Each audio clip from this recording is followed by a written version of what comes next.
We're on 4K Rocksteady and we're testing today the macro lens. Let me speak to the microphone. I haven't got it attached here. So yeah, we're testing the macro lens on the DJI Action 6. And I wanted to see if what this actually looks like. I've got a lot of cars coming past me as well at the moment, so just kind of seeing if this adds any blurriness to the background.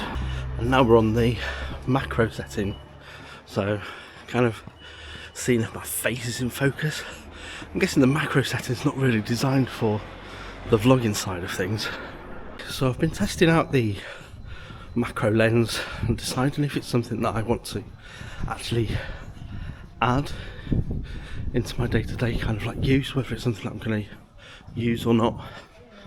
But let's see, because I'm currently filming in 4K Rocksteady, and one of the things that I've noticed with the macro lens is they don't get all of the video modes available, which is a little bit frustrating. So there's no horizon balancing and things like that available with the macro lens attached.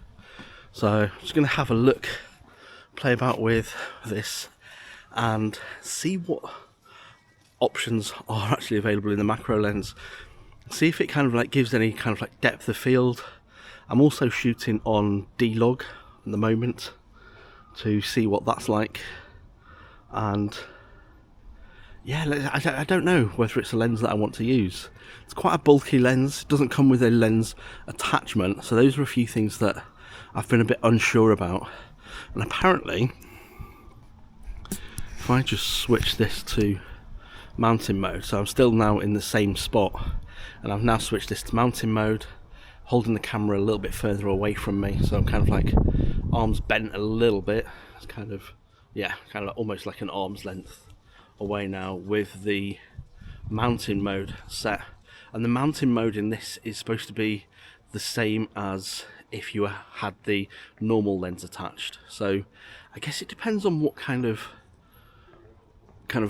images you are taking, what kind of video you're taking, whether it's something you want to have that slightly shallower depth of field. Maybe if you are a food blogger or something like that, you might want to be able to get in that little bit closer. And also if you want to take photographs with the macro lens, then I'm guessing that that's going to be something else that's going to be useful.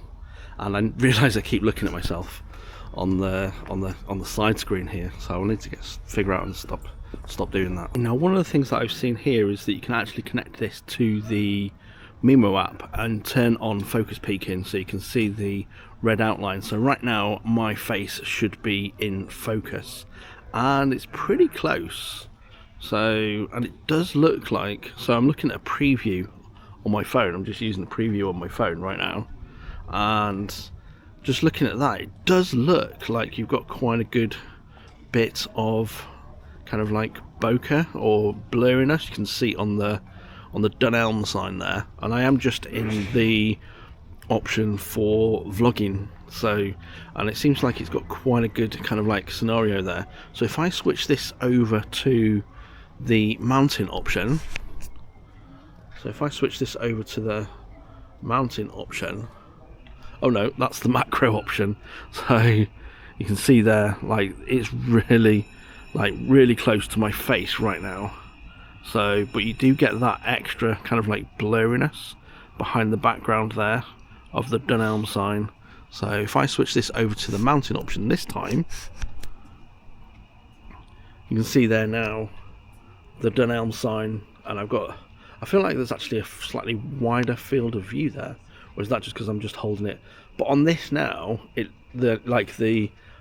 I record my screen, that's going to help, isn't it?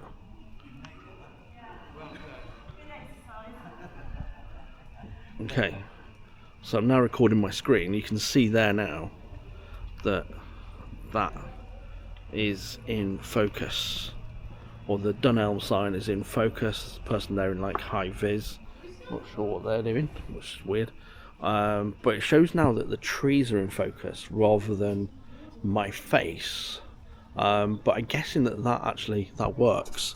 So if I switch this again to my face mode and then hold that a little bit close, you can see this feels a little bit uncomfortable. Being like this close to the camera feels a bit weird. So it does seem that if I have this kind of like set kind of like a little bit bent, with my arm bent a little bit, as I say, I'm still in 4K 25 frames per second Rocksteady.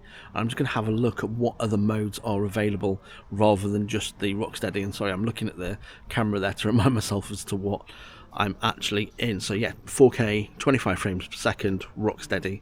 Let me have a look at what other modes are available. Just checking there now, and I've changed to the square format that you can film on the DJI Action 6, but it does seem that the only steady, or the only what's it called, the only options available for kind of like horizon balancing and things like that, the only option available is the Rocksteady, available in wide and standard. I think it was called, no, wide.